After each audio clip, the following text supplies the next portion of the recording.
کشمیر میں کلگاؤں میں پہنچ چکے ہیں ایک ایسے گھر کو دکھانے کے لیے اور ایک ایسی سٹوری کرنے کے لیے جن کا نام ہے نذیر احمد وانی، جن کو مرنوپرانت اشوک چکر سے نوازا گیا۔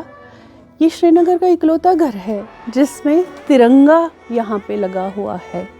آپ دیکھ سکتے ہیں، بہت گرو کی بات ہے کشمیر کے ایسے مسلم فیملی کے گھر میں ترنگا سب سے اوپر لگایا ہے۔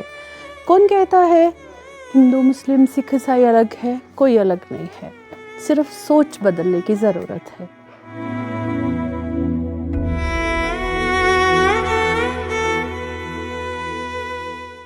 مہاراجہ ہری سنگھ ڈوگرہ سمان ایوارڈ ہر سال منایا جاتا ہے مہاراجہ جی کی یاد میں، ان کو زندہ رکھنے کے لیے۔ 2024 میں بھی یہ مہاراجہ ہری سنگھ ڈوگرہ سمان ایوارڈ جب جموں میں منایا گیا تو ایک ایسے ویر یودھا کو یہ سمان دیا گیا، اور یہ سمان پانے کے لیے ہم نے ان کی دھرم پتنی کو بلایا اور اس سمان سے ان کو نوازا گیا۔ یہ بہت بڑا سمان ہے ہندوستان میں، اور جموں کشمیر کی دھرتی پر اس کو لینے کے لیے جگہ جگہ سے لوگ آتے ہیں، ایسے لوگ جنہوں نے اپنے اپنے کھیتر میں بہت بڑے بڑے مقام حاصل کیے ہوتے ہیں۔ ہم نے سوچا ایک ایسے ویر یودھا جن کو یہ سمان ان کی دھرم پتنی کو دیا گیا، ان کے گھر چلا جائے۔ ایسے ویر یودھا کی کہانی ہم آپ کو پہنچانے کے لیے پہنچے تھے شری نگر کے کلگاؤں گاؤں میں، اور آج ہم یہاں بیٹھے ہوئے ہیں نذیر احمد وانی کے گھر پہ۔ ان کی دھرم پتنی سے خوب ساری باتیں کریں گے اور ان کے جیونی کے اوپر جو بیتا ہے ہم آپ تک پہنچانے کی کوشش کریں گے۔ ہم یہ ایوارڈ دے کر اپنے آپ کو گرو محسوس کر رہے تھے اس ٹائم، اور جب ان کی دھرم پتنی نے ایک ایسی سٹوری نذیر احمد وانی کے بارے میں بتائی تو ہم سے رہا نہیں گیا۔ ہمیں لگا ایسے ویر یودھا کی کہانی بچوں تک پہنچانی چاہیے۔ وہ بچے جن کا گول نہیں پتا، جن کو اپنے بارے میں پتہ ہی نہیں ان کو کیا کرنا ہے، وہ کہیں اور راہ پکڑتے جا رہے ہیں اور اپنی جیون کو سماپت کرتے جا رہے ہیں۔ ایسی کہانی جو وہ بچے سنیں گے، دیش کا ایک ایک انسان سنے گا، تو ان کا بھی گرو سے جو سر ہے وہ اونچا ہو جائے گا۔ میڈم، آپ کا ہم تہہ دل سے شکریہ ادا کرتے ہیں۔ Thank you. آپ نے ہمیشہ بہن بن کر ہمارا ساتھ دیا۔ آج جو مہمان نوازی آپ نے دکھائی، ہم بڑے شکر گزار ہیں آپ کے۔ Thank you. آپ سے سٹارٹ کرتے ہیں۔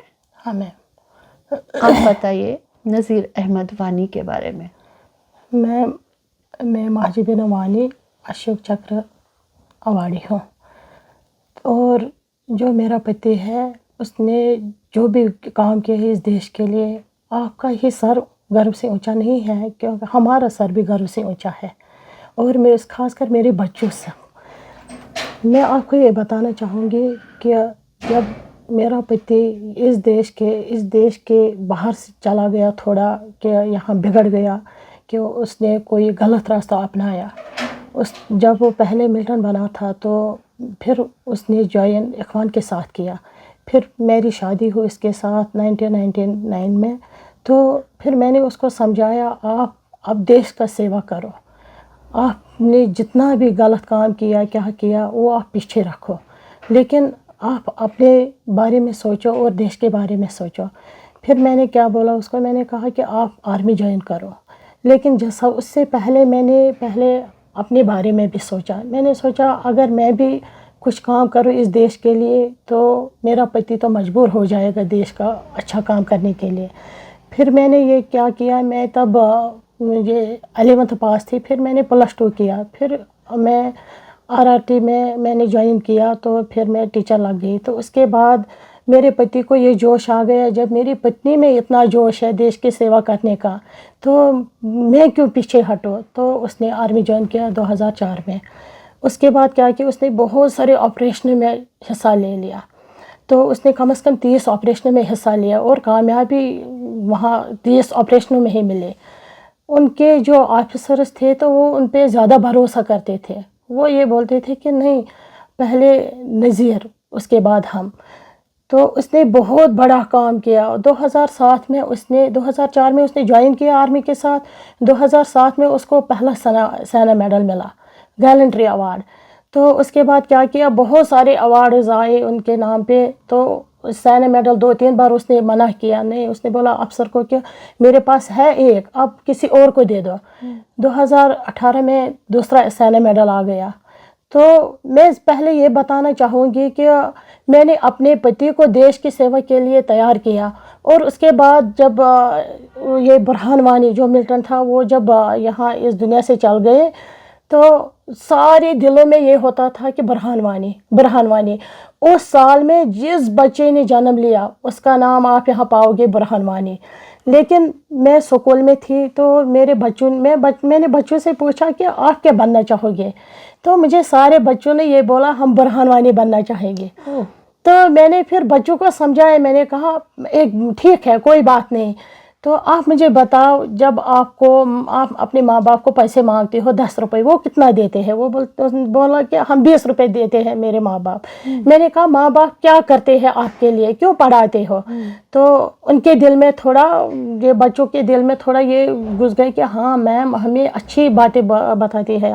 پھر میں نے بولا کہ آپ کے ماں باپ آپ کو اس لیے پڑھاتے ہیں کہ کیونکہ جب ہمارا بڑھاپا آئے گا تو یہ ہمارا کام آئے گی. جب آپ غلط راستہ چنو گے تو پھر آپ مارے جاؤ گے, تو پھر بیچارے وہ کہاں کس پہ ہوں گے. پھر آج کے دن میں سارے بولتے ہیں کہ ہمیں نذیر وانی بننا ہے, برہان وانی کو چھوڑ کے. میں نے اتنا ان کے دل میں ڈالا دیش کے لیے اور اپنے پتی کے لیے, سب یہ بولتے ہیں کہ ہمیں اب نذیر وانی بننا ہے. اگر آپ میرے اسکول میں آؤ گے, وہاں کسی سے بھی بچوں کو پوچھو گے کہ بیٹا آپ کو کیا بننا ہے, یہاں برہان وانی کا نام کوئی نہیں لیتا ہے, اب یہاں نذیر وانی کا نام لیتے ہیں سب. واہ, نذیر وانی کا نام لیتے ہیں سارے بچے جو ایک ٹائم پہ برہان وانی بننا چاہتے تھے. آج ان کی کوشش نے سب کو بدل دیا. آج بچے جو ہیں وہ نذیر احمد وانی بننا چاہتے ہیں. مجھے آپ سے یہ پوچھنا تھا کہ جب آپ کی شادی ہوئی تب نذیر احمد ملیٹنٹ تھے؟ نہیں میم, وہ تب اخوان میں تھے, اس نے اخوان جوائن کیا تھا. اچھا اوکے. ہاں میم, اس نے اخوان جوائن کیا. لیکن کیا ہوتا ہے کہ اخوان میں بھی وہ کرتے ہیں آرمی کے ساتھ کام, پوری طرح سے کرتے ہیں اخوان میں بھی آرمی کے ساتھ کام. پورے ملٹن سے ختم کی اخوان والوں نے. لیکن آج کے دور میں اخوان والوں کو کوئی پوچھتا بھی نہیں. جن اخوان والوں نے اتنا کام کیا کشمیر کے لیے, دیش کے لیے, وہ آج گھر بھی نہیں جا سکتے ہیں میم. یہ بات آگے بڑھنی چاہیے. جن لوگوں نے اتنا کام کیا اس دیش کے لیے, وہ گھر بھی نہیں جا سکتے بیچارے, ان کے بچے بھی نہیں جا سکتے. گھر میں بہت پراپرٹی ہے, وہ پتہ نہیں کتنی پراپرٹی ہے. کیا ریزن ہے کہ ریزن تو یہی ہے, وہ سارے ملٹن تھے اور ملٹن ہو کے ان لوگوں نے اخوان کے ساتھ جوائن کیا, اور اخوان کے ساتھ جوائن کرنے کے بعد ان لوگوں نے آرمی کے ساتھ کام کیا, ہندوستان کے ساتھ کام کیا. تو اب ملٹنٹوں کا دہشت ہے سب کو. وہاں کے جو کوئی بھی ہوتا وہ بولتے ہیں یہ پہلے ملٹن تھے, اب اخوان کے ساتھ, اب اس نے ملٹنٹوں کو خلاف کیا, ملٹن کے خلاف ہوئے, ملٹنٹوں کو مارتے تھے. لیکن اب ان اخوان والوں کو کوئی پوچھتا بھی نہیں. جب بھی کبھی بھرتی ہوتی ہے نا اخوان کی, وہ 162 ٹی جکلا یہ اخوان کے نام پہ بنی ہے, لیکن وہاں اخوان والے کے بچے کسی کو بھرتی نہیں کرتے, بس خالی سولوں کو یہاں زیادہ اہمیت دیتے ہیں. کیونکہ اس بٹالین کا حق ہے, جو بٹالین میرے پتی کا ہے 162, اس بٹالین کا حق ہے اخوان والوں کا, P1 لڑکوں کا. آپ دیکھو میم, جہاں آپ بیٹھے ہو یہ اخوان کالونی ہے, یہاں سارے آپ کو اخوان والے ملیں گے, لیکن کسی کو کوئی حق نہیں ملا. مطلب آپ کا کہنے کا مطلب یہ ہے کہ پہلے جو ملیٹنٹ تھے ہاں انہوں نے اپنا راستہ بدلا, پھر اخوان کے ساتھ جوائن کیا اور دیش کے لیے کام کیا. ہاں تو آپ کا کہنے کا مطلب ہے کہ دیش کو ان کے لیے سوچنا چاہیے. ہاں میم, سوچا, ایک تو سوچا, انہوں نے اپنی زندگی کو بدل دیا ہے. وہ ملیٹنٹ نہیں رہے میم, وہ دیش کے ہت کے لیے آگے آ چکے ہیں. ان کے پریوار, ان کے بچے, ان کو بھی وہ ستھان ملنا چاہیے. میم ان کے لیے سوچا سرکار نے, 162 میں اس کو ٹی اے میں بھرتی کیا, لیکن ان کے بچوں کے بارے میں کچھ نہیں سوچا. وہ پینشن آ گئی, آج یہاں بیٹھے ہیں. اپنے گھر میں بیٹھے, گھر بھی جہاں ان کے اپنے اصلی گھر ہے. یہ ہمیں گورنمنٹ نے دی ہے اسٹیٹ لینڈ 5 مرلے, لیکن جہاں ہمارا اپنا خود کا گھر ہے, میں جا سکتی ہوں, میں کہیں بھی جا سکتی ہوں کیونکہ مجھے ڈر نہیں ہے, میں اللہ کے بغیر کسی سے نہیں ڈرتی ہوں. لیکن وہ نہیں جا سکتے ہیں, جو یہاں کے مرد ہیں, اخوان والے ہیں, وہ گھر نہیں جا سکتے ہیں, ان کے بچے نہیں جا سکتے ہیں. اب ان کے بچوں کے بارے میں کچھ نہیں سوچا. ہم بات کرتے ہیں نذیر احمد وانی کے لیے. ہاں میم. وہ سب سے بڑے بھائی تھے گھر پہ؟ ہاں سب سے بڑے. کتنے بھائی تھے وہ؟ 4 بھائی. اچھا, مجھے بھی وہ یاد ہے وہ ٹائم جب ملیٹنسی پیک پر تھی. کشمیر کے ہر گھر کا جو بچہ ہے, ایک بچے کو ملیٹنٹ اٹھا لیا کرتے تھے, زبرن اٹھایا کرتے تھے. ماتا پتا ان کی فیملی اپنے بیٹے کو ملیٹنٹ نہیں بنانا چاہتی تھی. وہ دور ایسا تھا, میں بھی چھوٹی تھی, لیکن وہ بندوق کی نوک پر ان کو ملیٹنٹ بنانے کے لیے وہ کچھ بھی کرنے کو تیار ہو جاتے تھے, چاہے ان کو کتنا بھی مار کٹ کرنا پڑے. وہ پریوار کو ختم کر دیتے تھے. اتنی دہشت پھیلاتے تھے کہ مجبوری میں پیرنٹس کو اپنا ایک بچہ قربان کرنا پڑتا تھا, اور وہ اس ٹائم ملیٹنٹ کہلاتا تھا. ملیٹنٹ کے پیچھے کی بہت دردناک کہانیاں ہیں. ایسا نہیں ہے کہ جو ملیٹنٹ بن گئے انہوں نے خود جوائن کیا, نہیں, بہت ساری مجبوری میں بھی بہت سارے بچے جو تھے وہ ملیٹنٹ بنے. جب وہ آپ کی شادی ہوئی ان سے, آپ ایک بہت بہادر ناری ہیں انشاءاللہ میم. جیسے آپ نے, مجھے پتہ لگا تھا کہ آپ نے ان کی زندگی کو ایک دم سے بدل دیا. ہاں میم, میں نے ان کی زندگی بدل دی کیونکہ میں نے اس کو بولا کہ آپ کو دیش کی سیوا کرنا ہے. اب اگر آپ کا خون بھی دیش کے لیے لگ جائے گا تو وہ بھی حاضر ہے. وہ کیسے اتنی جلدی مان گئے کہ جب وہ آتنکوادی بن چکے تھے, پھر اس کے بعد آپ نے ان کو ایسا کیا کیا کہ انہوں نے دیش کے لیے ایک, آج پورا دیش ان پہ گرو کرتا ہے. میں سب کچھ اپنے پتنی کے ہاتھ میں ہوتا ہے. اگر پتنی چاہے تو وہ اپنے پتی کو شیر بھی بنا سکے اور ملٹن بھی بنا سکے, سب کچھ. لیکن میں نے کیا کیا, میں خود پڑھی لکھی ہوں, تو میں نے کیا بولا اپنے پتی کو, آپ نے جو کام کیا وہ پیچھے آپ رکھو, جو پیچھے ہوا تو وہ چھوڑو آپ, لیکن آگے آپ دیش کی سیوا کرو, کیونکہ ہمیں بھی سر اونچا کر کے چلنا ہے اس کشمیر میں.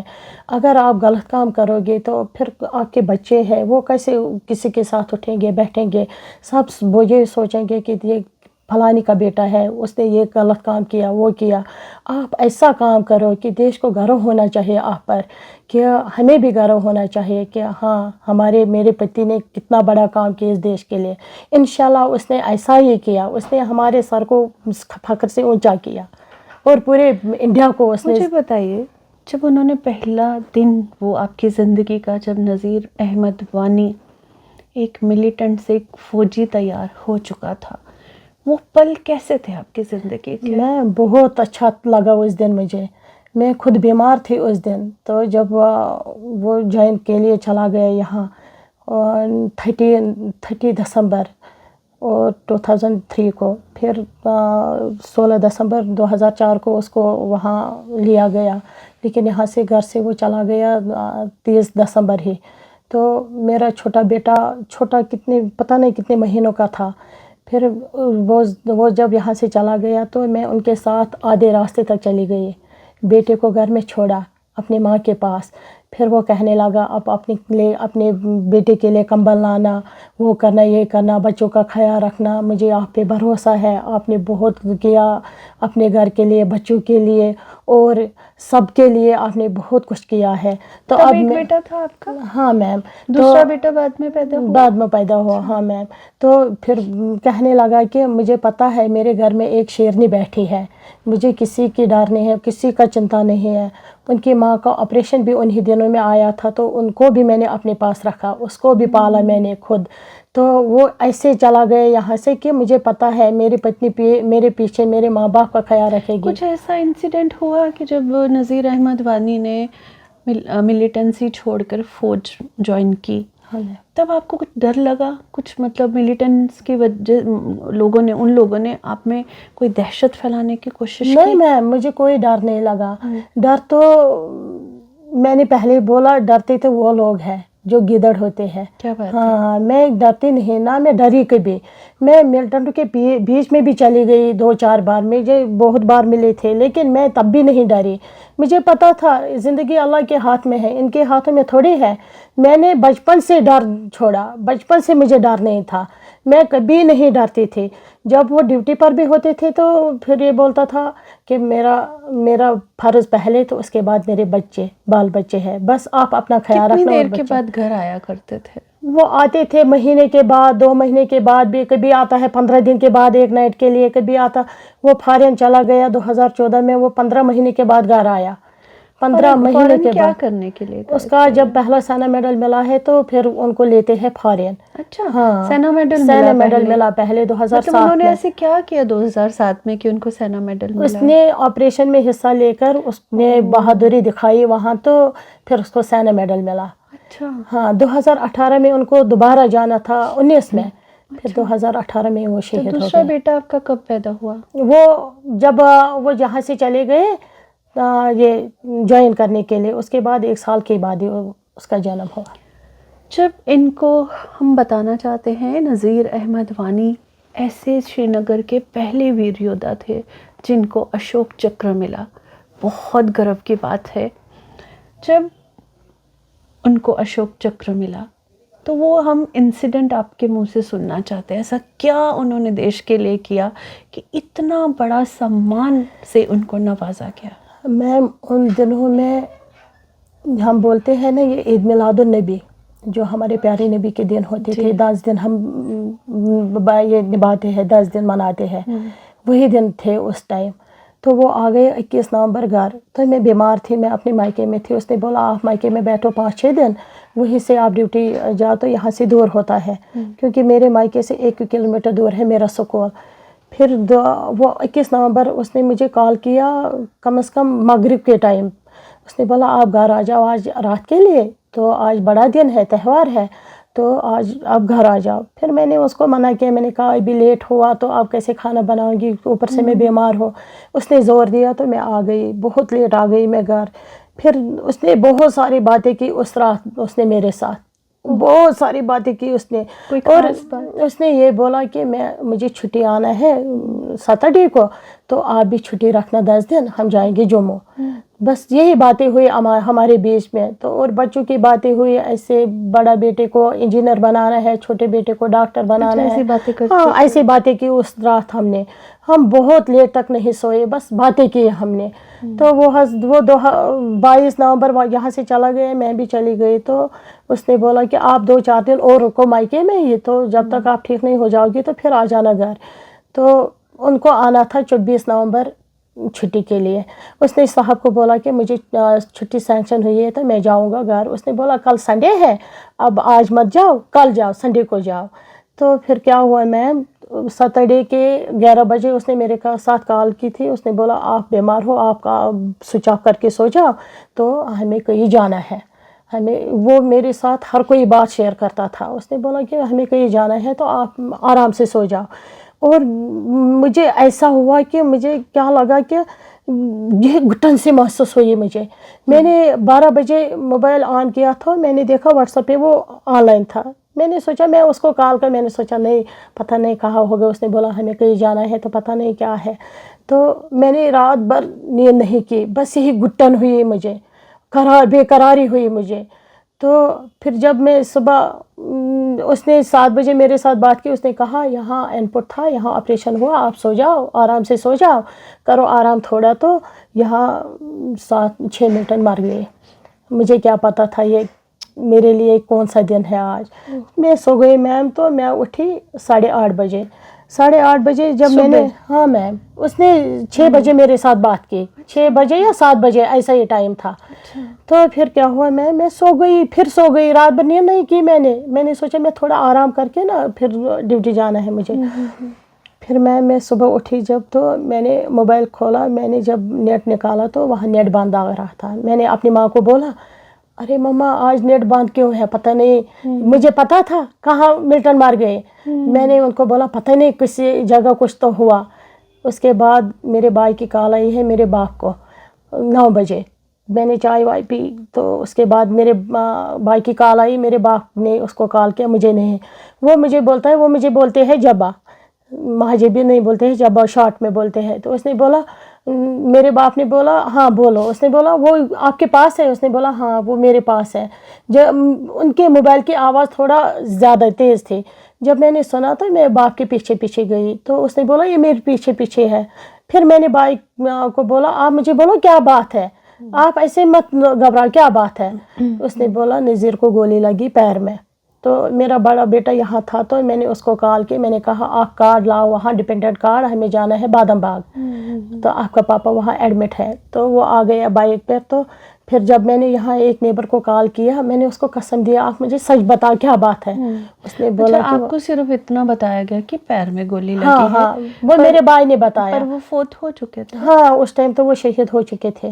پھر 10 بجے میری یہاں ایک نیبر نے کال کی, میں نے اس کو قسم دیا, میں نے اس کو بولا کیا بات ہے آپ مجھے سچ بتاؤ. اس نے بولا وہ شہید ہو گیا. پھر میں نے کیا کیا, تو میں وہاں مائکے سے یہاں آ گئی, بڑے بیٹے کو بھی بلایا, چھوٹا بیٹا کوٹا میں تھا. پھر میں نے کیا کیا, میں نے 34 آر سی او صاحب کو کال کیا, میں نے کہا پہلے میرا بیٹا پہنچنا چاہے یہاں, وہ کوٹا میں ہے, تو اس کے بعد میں ڈیڈ باڈی دفن کرنے دے دوں گی. تو اس نے کہا آپ نمبر دے دو. میں نے کہا پہلے میں خود بات کر سکتی ہوں اپنے بیٹے کے ساتھ. آپ بتائیں اس دن ایسا کیا ہوا, نذیر احمد وانی نے اس دن ایسا کیا کیا کہ ان کو اپنی زندگی قربان کرنی پڑی؟ اس دن میم اس نے کیا کیا, ان کو لگا کہ یہاں سارے ملٹن مر گئے تھے, تو وہ پورا گروپ جو ان کا اس ٹائم میجر صاحب تھے, تو اس نے بولا ہم اندر جا کر نظر دیں گے. تو ان لوگوں کو یہ لگا کہ یہاں سارے ملٹن ختم ہو گئے. پھر جب وہ آگے چلا گیا میجر صاحب, میرے پتی نے اس کو پیچھے آواز دی, صاحب آپ میرے پیچھے آ جاؤ. یہ میں نے سنا, اسی صاحب نے مجھے بتایا. تو اور جو اس آپریشن میں تھے اس سب لوگوں نے مجھے بتایا کہ ایسا ایسا ہوا. تو اس نے بولا صاحب پہلے آگے میں جاؤں, آپ میرے پیچھے آ جاؤ. جب یہاں سے چلے گئے آگے تو وہاں کچھ نہیں دیکھا. جب وہاں سے وہ آ گئے تو یہ سب کے لاسٹ میں رہا وہاں. جو پیچھے تھا وہ جب یہ مڑ گئے یہ پیچھے رہ گیا. تو جب یہ سارے نکل گئے تو ایک ملٹن سیڑھی کے نیچے تھا, وہ زندہ زخمی تھا. تو اس نے گرینیڈ پھینکا اس کے اوپر اور یہاں فائر مارا. تو اسی ٹائم میں وہاں حادثہ ہوا ان کے ساتھ. پھر میں نے صاحب کو بولا کہ میرے بیٹے کو لا پہلے وہاں. پھر کیا ہوا, اس نے کال کی, میں نے اپنے بیٹے کو کال کیا, ایسا ایسا ہوا ہے, آپ کے پاپا کے پیر میں گولی لگی ہے, وہ آپ کو ڈھونڈ رہا ہے یہاں. پھر میں یہاں رو کے چلی جاتی ہوں ادھر سائڈ میں, ہنس ہنس کے بات کرتی تھی اپنے بیٹے کے ساتھ. ہاں کہاں پہنچا بیٹا, میں اس کو شاہد بولتی, ہاں شاہد کہاں پہنچے آپ؟ اس نے بولا ہاں وہاں. رات بھر وہ گاڑی میں تھا. جب وہ سری نگر ایئرپورٹ پہنچ گیا تو میں نے وہاں کال کیا, جس نے اس کو ریسیو کیا. میں نے کہا اس کو پتہ نہیں لگنا چاہے کہ میرا پاپا شہید ہوا, اس کو کچھ نہیں بولنا, آپ اس کو خالی بٹھا دینا اور کچھ نہیں بولنا اس کو. پھر کیا کیا, تو وہ صبح 11 بجے سنڈے کے 11 بجے منڈے کے 11 بجے پہنچا یہاں سری نگر ایئرپورٹ. پھر وہاں ایئرپورٹ میں بھی میں نے کال کیا, جس نے اس کو ریسیو کیا. میں نے کہا اس کو کوئی شک نہیں ہونے دینا کہ آپ کا پاپا نہیں ہے. میں گئی ڈیڈ باڈی ریسیو کرنے کے لیے یہاں دیوسر. میں نارال بٹالین میں. اس ٹائم دونوں بیٹے تھے آپ کے؟ نہیں, بڑا بیٹا تھا میرے ساتھ. دوسرا بیٹا کوٹا میں تھا نا, اسی کے انتظار کرتے. ہاں جب آپ وہاں پہنچے, دونوں بیٹے آپ کے وہاں تھے, تب تک آپ کو پتہ چل گیا تھا وہ شہید ہو گئے ہیں؟ میں ڈیڈ باڈی ریسیو کرنے کے لیے گئی تھی, مجھے پہلے ہی پتہ چلا تھا. اس کے بعد میں نے بولا سی او صاحب کو میرا بیٹا اچھی طرح سے یہاں پہنچنا چاہے. میں یہاں رو کے وہاں چلی جاتی تھی, ہنس ہنس کے بات کرتی تھی بیٹے کے ساتھ. ہاں بیٹا آپ کہاں پہنچے, آپ کہاں پہنچے, بیٹے کو پتہ نہ چلے, پتہ نہیں یہ راستے میں کچھ نہ کرے. ایک طرف سے ایک اتنا بڑا حادثہ ہوا, اب دوسری طرف سے نہیں ہونا چاہیے. اور بڑے بیٹے کا ایگزام بھی تھا اس دن, میں نے اس کو ایگزام دینے کے لیے بھی بھیجا. میں نے کہا رب کو جو کچھ کرنا تھا ہمارے ساتھ اس نے کیا, اب اپنے آپ خود کے کیریئر میں سوچو. پھر کیا کیا, میں نے ڈیڈ باڈی ریسیو کرنے کے لیے چلی گئی. وہاں جب میں روتی تھی وہاں چلی جاتی تھی دور اپنے بیٹے کے ساتھ بات کرنے کے لیے. ہاں بیٹا کہاں پہنچے, تو پھر اس کو اچھی طرح سے پہنچایا گیا اپنے گھر. وہ پاپا سے پہلے 10 منٹ پہنچا اپنے گھر, پھر ہم نے ڈیڈ باڈی اس کے بعد پہنچائی اپنے گھر. ایک بہت ہی موٹیویشنل سٹوری. ایک پتنی، ایک ماں، ایک ایسی پتنی جس نے اپنے پتی کو کی راہ بدل دی، دیش سیوا میں بھیج دیا. کہاں ایک ملیٹنٹ. تبھی تو کہتے ہیں ایک عورت اس سنسار میں جب بچہ پیدا کرتی ہے اس کے اوپر ڈیپینڈ کرتا ہے کہ وہ اپنے بچے کو کیسا بناتی ہے. یہ وہ پتنی ہے جنہوں نے اپنے پتی کو دیش سیوا کے لیے سمرپت کر دیا اور ان کو اشوک چکر جیسے ایک ایسے بڑے میڈل سے نوازا گیا. اور دوسری طرف ایک ماں جو نہیں چاہتی تھی کہ اس کے بچوں کو پتہ چلے کہ اس کے باپ اس دیش کے لیے قربان ہو گئے. انہوں نے کتنی مضبوطی سے ساتھ دیا، کتنا حوصلہ رکھا. وہ بتا رہی تھی کہ وہ سائڈ پہ جاتی تھی، رو لیتی تھی، لیکن بچوں کے سامنے وہ مضبوط بنتی تھی. آپ سب جب یہ سٹوری دیکھیں گے، سنیں گے، آپ بھی اپنی راہ کو بدلنے کی کوشش ضرور کرنا، کیونکہ یہ ایک ایسی سٹوری ہے جو آپ سب کو موٹیویٹ کرتی ہے. جو بچے نہ جانے کون سی دشا میں چلے گئے ہیں، وہ بچے جو چھوٹی چھوٹی باتوں پہ اپنی زندگی کو اپنی زندگی خراب کر دیتے ہیں، موت کو گلے لگا دیتے ہیں، ان کے اندر جذبہ پیدا کرنے کے لیے ہی ہم ایسی سٹوریز آپ تک پہنچاتے ہیں. نذیر احمد وانی دیش کے لیے گرو ہے، ہم سب کے لیے گرو ہے. پورا دیش ان پہ پراؤڈ فیل کرتا ہے اور باقی لوگ بھی ان کو دیکھ کر اپنا راستہ ضرور بدلیے. جو ملیٹنٹ آج بن چکے ہیں بچے، ان کو بھی ان کی کہانیاں سننی چاہیے اور اپنی راہ کو بدلنا چاہیے. دیش سرووپریہ ہے، دیش ہماری آن بان اور شان ہے. جے ہند.